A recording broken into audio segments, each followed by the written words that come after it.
19-year-old. Modernism was very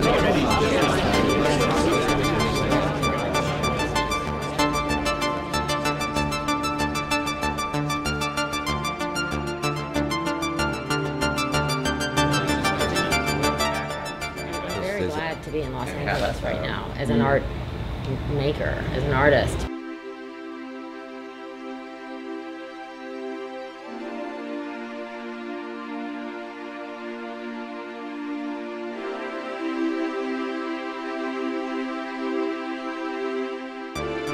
In one of my Studio Crasher interviews earlier this year, I talked to Ben Quilty.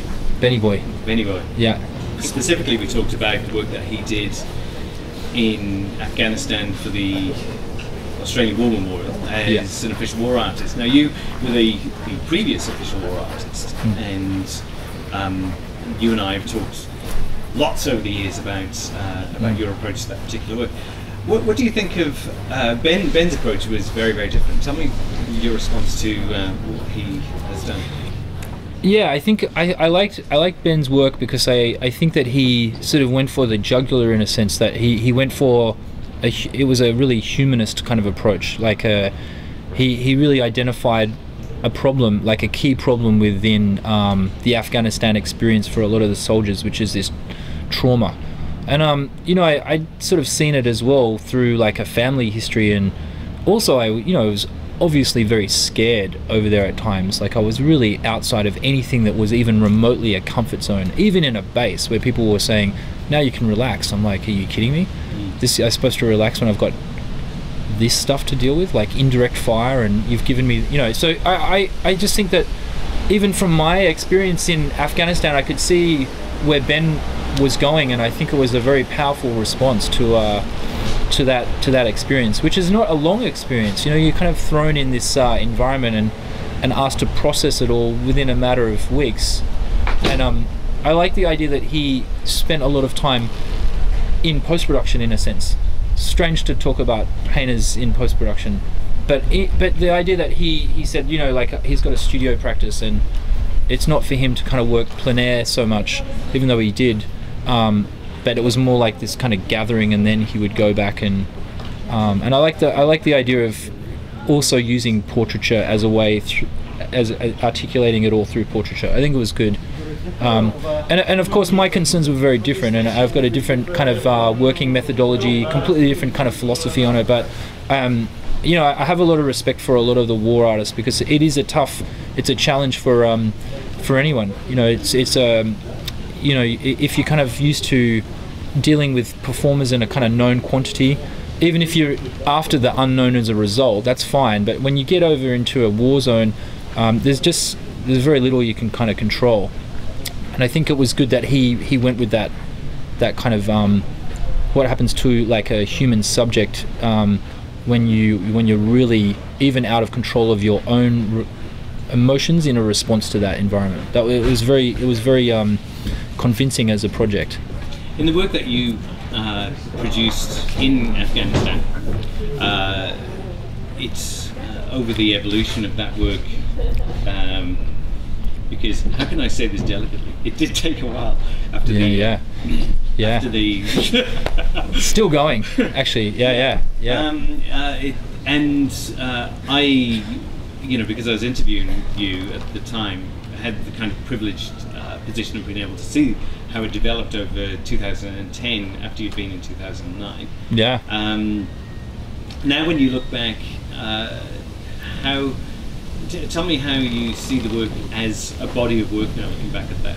Yeah. I think as a body, it's actually really fractured. Like it's not. I mean, there's cohesion there because I'm making it with video or I'm using photos or whatever, but actually I think I went through different stages, and maybe that's like its own trauma, trying to work out how to deal with it. So the first works were kind of both kind of systematic and mechanical. They had like this real structure to them, which was a way that I dealt with say like different people working over there, just kind of shoot them in this way that frame them like, say, the works from the back of the head. And then there were other ones that were kind of a little bit more kind of chaotic, where I was getting two people to kind of record each other after I was also in that project. And separating stuff out and just looking at how they read off each other. And again, it was really in the spirit of experimentation. I didn't know what was working, and if any of it kind of was more powerful than the other. It was really really just trying to push the medium into that subject. And yeah, it was something that I'm still kind of working on. You know, like it's strange. Like, you know, I don't think you really stop making work about that kind of stuff. It's like Nolan with Kelly. You know, like he kind of finds something after all of this research, and then there's this initial kind of production, and that's just the kind of substratum for like an entire lifetime of work. I'm not saying that that's what's going to happen with Afghanistan, but I just don't think I can let it go so easily as a subject matter. And it'll be interesting to see how others go with this as well, because I know that a few war artists who are still alive, that, you know, that sounds weird, they're still alive, you know, but contemporaries or whatever, they keep making work, and it can sneak into other projects.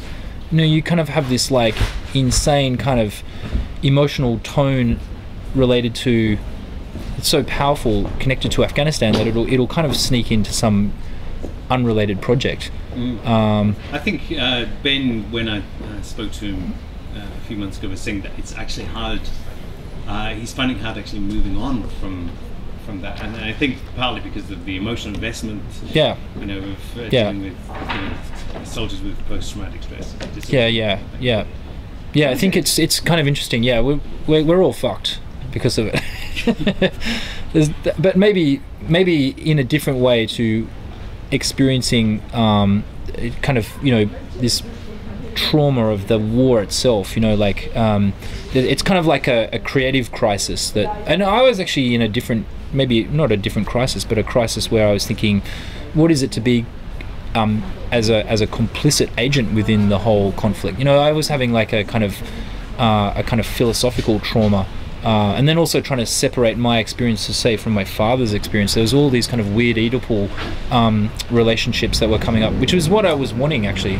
I sort of wanted it as a catalyst to start thinking about this stuff. So, because your father was in Vietnam. Vietnam, yeah, and I was always asking him, you know, I was like this pesky son, asking him about his experience and wanting more detail, you know, and I think that must have been really hard for him. And so I kind of then got this different experience, which in terms of warfare was so distanced from Vietnam, you know, that I had my own sort of set of problems aesthetically and philosophically or whatever. And so it was great to do, but it's something that it's not easy to just kind of move on from as a video artist. And it's great to know that the painters have got the same problem. Yeah, absolutely. Going back 20 odd years, you and I were in Sydney College of the Arts in the early 1990s. Yeah. And one of the interesting, I suppose this is a question that I also asked Ben as well, because Ben was there at the same time. One of the interesting things I think for art students at the moment is to consider how different artists have achieved where they are today. So what was the particular trajectory that has brought you to where you are in your career now over the last 2 decades? Yeah, I mean, it's strange. It's a bit of a mystery to me, because I'm not really sure what that trajectory is. Like, it's sort of like a derailed train or something. I'm not sure if there's a career strategy, but I do remember there was this one sort of course, or it was a class that popped up maybe once a week, professional development, that was at Sydney College of the Arts. And I always thought as a kind of young punk that was the most useless course, like, because why would we need professional development? We're artists, you know, we're not business people. But later on I realized that I should have taken a lot more notice of that course, and I'd probably be up on my paperwork and personal affairs and all sorts of things. But in terms of how I tried to, like, maybe focus the work, I was always interested in maybe just trying different stuff. Like, I mean, I trained as a painter and ended up becoming more involved in cameras, so I couldn't even really see that coming when I was lining up for my first year at Sydney College of the Arts. The kind of electronic sort of temporal time-based arts section looked kind of scary to me. It was in a darker part of the college. It kind of looked like you went in some door and you'd never. It's like the Hotel California. You never get out of there.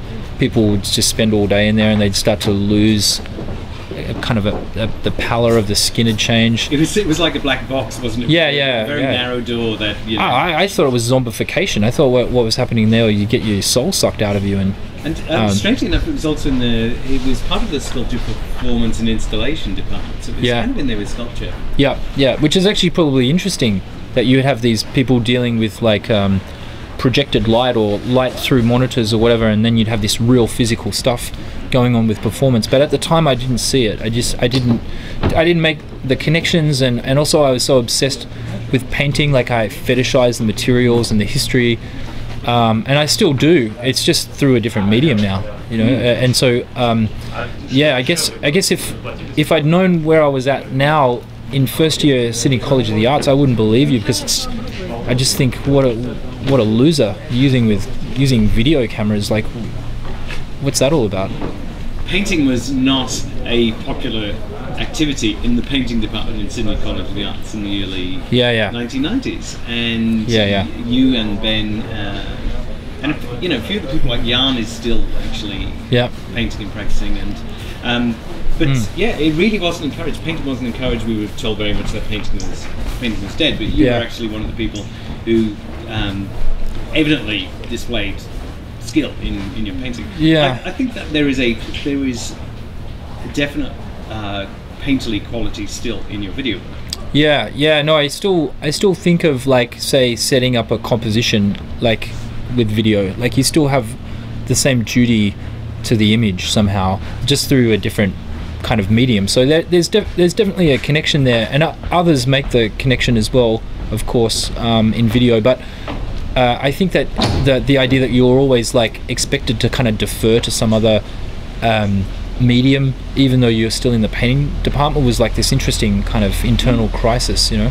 And I thought that period sort of was probably really interesting, that you weren't given a kind of traditional art education, you know, that Richard Dunn made sure that there was no life drawing, that the technical faculty was definitely not valued anywhere near the conceptual aspects of what it is to be an artist, you know, that we're given